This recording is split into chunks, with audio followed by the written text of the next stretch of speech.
안녕하십니까. 2024년 4월 25일 최병무 이펙트 시작하겠습니다. 요즘 국민의힘의 리모델링 한참 진행이 되고 있죠. 근데 속도는 별로 나지 않고 있습니다.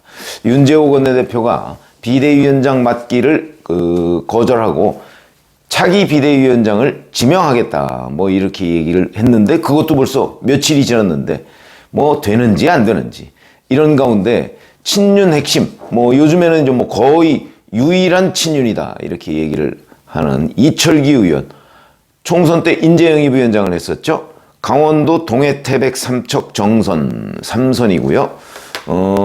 연일 이제 뉴스의 중심에 서 있습니다. 23일에는 영입 인재 출신 초선 당선자 한 10명 정도 하고 조찬을 했고요. 그 다음에 어제는 영입 인재 출신 낙선자들하고 또 조찬을 했다고 합니다. 자, 이러다 보니까 이 연쇄 접촉, 낙선자는 그냥 위로 겸 해서 만났다고 하지만 당선자 한 10여 명을 만난 거, 물론 영입 인재 출신들입니다. 그러다 보니까 이제 원내대표를 노리는 것 아니냐, 차기. 근데 원내대표 선거는 5월 3일에 있거든요. 얼마 안 남았습니다. 그러니까 원내대표 선거를 노리고 지금 당선자들을 접촉하는 것 아니냐. 그러니까 본인이 영입했던 인재들 중에 당선된 사람 먼저 챙기고, 그 다음에 이제 친윤들하고 이렇게 사발통문을 돌려서 원내대표를 차지하려고 하는 것 아니냐. 이에 대한 찬반 당연히 나올 수밖에 없죠. 조정훈 의원 당선자죠. 윤 대통령과 친한 게 죄가 될 수 없다. 원내대표는 대통령실과 소통이 편한 분들이 된다면 당대표는 건강한 긴장관계를 유지할 수 있는 분이 와서 균형을 맞추면 된다. 이런 식으로 얘기를 했고요. 반면에 3040 개혁 모임인 천목회 여기 간사인 이재영 전 의원은 이철규 의원 본인이 왜 나와야 되는지에 대해서 뚜렷하게 얘기를 해야 된다. 우리가 왜 졌는지 그것에 대한 반성은 무엇인지에 대한 명확한 입장을 밝혔으면 좋겠다. 이렇게 얘기를 합니다. 출마하면 제가 보건대는 아마 당선이 될 것으로 보입니다. 왜 그러냐면 이번에 친윤계가 굉장히 많죠. 친윤계를 주로 영남 등 텃밭 지역에 많이 공천을 했고요. 비윤계는 수도권 등 이른바 험지 지역에 많이 출마를 시켰습니다. 당연히 당선돼서 돌아온 사람들은 친윤계들이 많겠죠. 영남, 강원 이런 데서 대거 당선돼서 돌아왔습니다. 그러니까 비례대표까지 합치면 대략 108명 중에서 60명 정도가 친윤계다. 이렇게 분류가 된다고 하네요. 그러다 보니까 이제 당연히 이철규 의원이 만약에 출마한다면 당선이 될 가능성이 대단히 높고, 경쟁자 지금 뚜렷하게 없습니다. 언론 보도를 종합해 보면 부산 출신 김도우 의원 정도고, 충청도 출신 성일종 의원이 출마를 저울질하고 있고, 이런 정도. 근데 영남권에서 혹시 나온다면 영남권은 또 영남권 이렇게 좀 아마 부울경 쪽에서 좀 몰아주는 경향이 있겠죠. 저는 그렇다고 해서 이철기 의원을 이길 수 있을까? 그거는 하여튼 해봐야 아는 거고, 이기기 쉽지 않을 것이다 라고 얘기를 할 수가 있는데, 자, 그러면 지금 처음에 제가 국민의힘 리모델링 중이라고 했습니다. 리모델링은 뭔가 이 부실하게 지어지거나 아니면 인테리어나 이런 것들이 시원찮으니까 그런 걸 다시 개조하는 작업이죠. 개조해서 튼튼하게 만들고 모양도 좋게 만드는 작업입니다. 자, 그 작업은 수요자가 그래, 저 리모델링 잘 됐다 했을 때 인기를 유지할 수가 있는 거죠.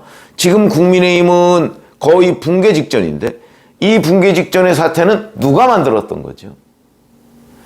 여론조사를 보면 68%가 윤석열 대통령 때문이라고 합니다.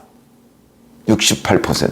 제가 정치 여론조사에서 70%라는 거는 실제 100%와 큰 차이가 없다, 제가 이런 말씀을 드린 적이 있습니다. 느낌상 68%의 유권자들이 이번 총선 완패가 윤석열 대통령 때문이다 라고 생각하면 그건 맞는 겁니다. 그냥 30%는 아니지 않느냐, 그거 아닙니다. 밖에 나가서 물어보면 다 윤석열 대통령 때문에 졌다고 하지, 한동훈 때문에 졌다고 하는 사람 거의 없습니다. 저 홍준표 대구시장 정도죠. 그거는 뭐 새로운 줄의 선거로 보이고 그거밖에 없습니다. 그렇기 때문에 자, 이런 상황인데 친윤이 다시 전면에 등장한다. 그러면 이제 유권자들의 적어도 70% 정도는 아, 도로 친윤당이 됐네? 이렇게 생각하겠죠. 근데 이제 다만 여기에 좀 하나의 변수가 있습니다. 대표. 원내대표보다는 사실 대표가 더 중요하죠. 대표로 대충 거론되는 사람들이 안철수 의원, 윤상현 의원, 나경원 전 의원, 이런 정도가 지금 거론이 되고 있습니다. 거기다가 김태호 의원, 당선자. 이번에 본인 텃밭을 버리고 당에 의해서 강제로 양산으로 차출됐던. 그러나 거기서 당선이 된. 그러니까 충분히 대표 물망에 오르죠. 이 중에 안철수 의원은 불출마 선언을 했습니다. 그러면 이제 나머지, 그 중에서 이제 수도권 대세 이런 얘기가 있는데, 나경원 전 의원 가능성이 높죠. 그래서 이제 나경원 전 의원은 잘 아시다시피 지난 김기현 대표가 당선될 당시에 이때도 나경원 전 의원이 유력했는데 용산에서 찍어 눌러서 불출마했죠. 그때 연판장 사태를 일으켰습니다. 초선들 시켜서 초선들이 연판장을 해서 나경원 안 된다.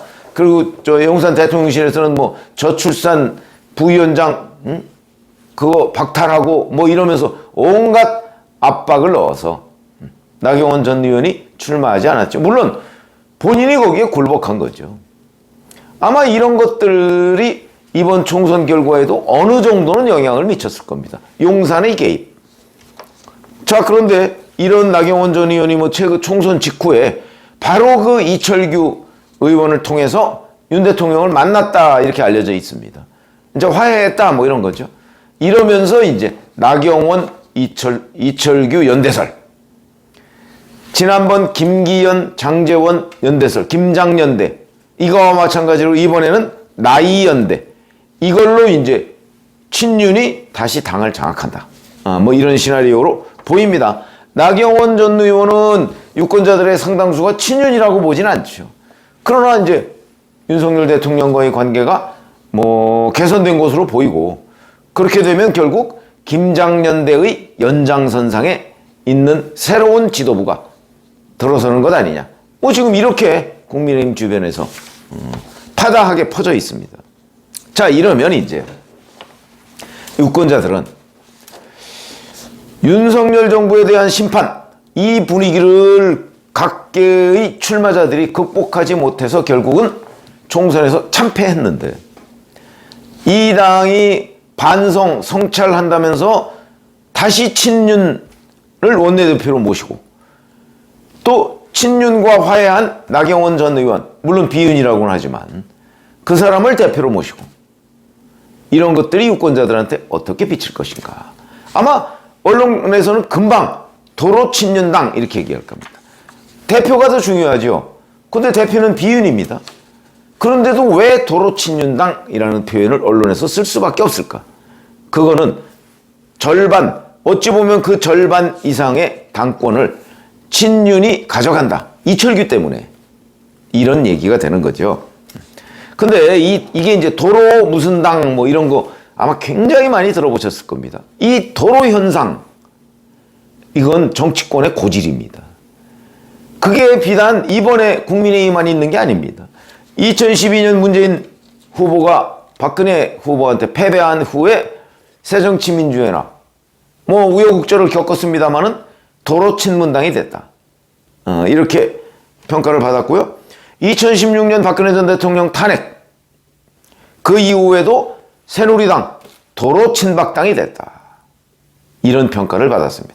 왜 도로 현상이 있느냐, 이 정치권에는.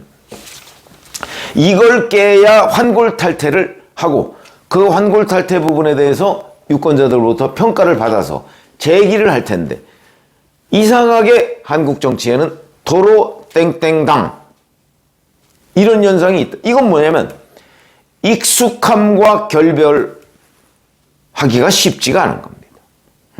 그러니까 몇 년간을 친문당으로, 몇 년간을 친박당으로 왔는데 선거에서 한 번 졌다고 그걸 확 뒤집어 엎는 것이 쉽지가 않다. 왜냐하면 또 당내에서 대안 세력이 성장을 못했거든요. 왜냐하면 친문일 때는 비문을 압박해서 비문을 쪼그라뜨려 놓은 상태고, 친박이 주류일 때는 비박 계열을 쪼그라뜨려 놓은 상태이기 때문에 선거에서 졌다고 해서 친문계, 친박계가 갑자기 소수가 되지 않습니다. 똑같죠. 지금 국민의힘도 선거에서 완패했다고 해서 친윤계가 소수가 되지 않았습니다. 친윤계는 여전히 다수입니다. 그러다 보니까 당의 의사결정을 친윤계가 좌지우지할 수 있겠죠. 그러니까 도로 친윤당이 되는 거다. 그럼 이거를 이제 정무 기획을 하는 좀 큰 틀에서 본다면, 자, 도로 친문당이 되거나 도로 친박당이 되거나 도로 친윤당이 되거나 이렇게 되면 우리가 유권자들의 그 어떤 변화에 대한 인식, 이런 거를 그 관심을 끌지 못할 것이다. 그러니까 이거는 당연히 도로자가 붙으면 안 되겠다. 뭔가 혁신으로 가야 된다. 황골탈퇴로 가야 된다. 누군가 그런 정무기획자가 있다면 그렇게 할 텐데 지금 그런 게 없는 거죠.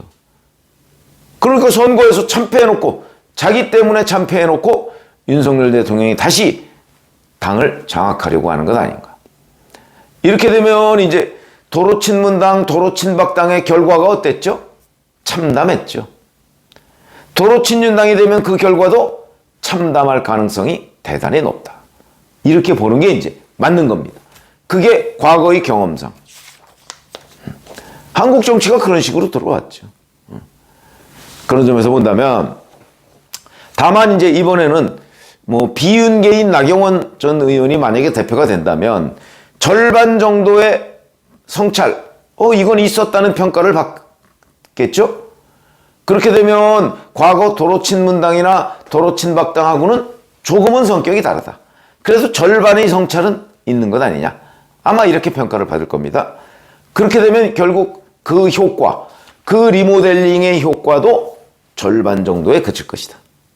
그러니까 지금 총선 참패 뒤에 국민의힘이 리모델링을 해서 뭔가 건물을 만들어 놨는데 그것이 완전 신축이 아니고 그냥 절반 정도의 신축이라는 평가를 받게 될 것이고, 그렇게 되면 뭐 이번 총선에서 국민의힘 후보들이 받은 표를 다 합치면 뭐 44 내지 45% 정도가 된다. 근데 여기에서 6%포인트 정도를 더 받아야 승리할 수 있는 건데, 이렇게 절반의 성찰이 이루어지면 결국 그게 아니고 그냥 그 정도 수준에 머물거나 아니면 더 악화될 가능성도 없지는 않다. 이런 것들이 이제 국민의힘 리모델링 과정에서 우려스러운 부분이죠. 이 우려를 누가 해소할 수 있는가?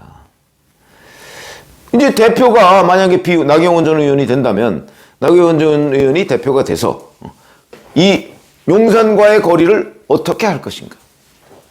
그거를 이제 본인이 설계를 잘 하면 이 절반의 성찰이라는 비판적 시선을 극복할 수 있을 것이고, 그렇지 않고 역시 윤 대통령과의 관계 이제 개선됐으니까 용산과 잘해보면이라는 거는 용산 말을 거의 다 수용한다는 뜻이죠.